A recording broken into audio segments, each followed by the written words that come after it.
Welcome to Penrose Learning, where we make understanding easy. In this video, I will show you how to cook quail eggs like a pro. First, let's gather our essential tools and ingredients. You'll need about 12 to 18 fresh quail eggs, a small saucepan, and a slotted spoon. Also, prepare an ice bath with plenty of cold water and ice cubes. This quick preparation ensures a smooth cooking process and helps achieve perfect results every time.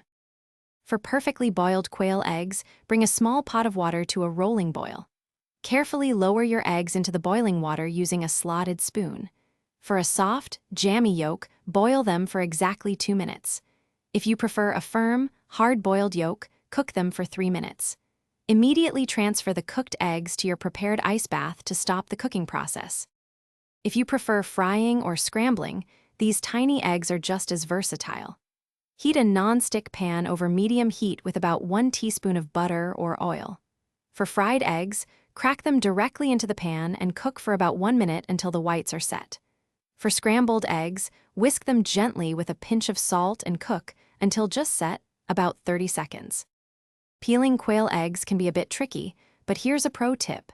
Gently tap the cooled egg on a hard surface and roll it between your palms to create tiny cracks. Then, peel them under cold, running water. This helps the shells slide off easily. Serve your perfectly cooked quail eggs immediately as an elegant garnish, a delightful appetizer, or a nutritious snack. Thanks for watching. If this was helpful, leave a like and consider subscribing. See you next time.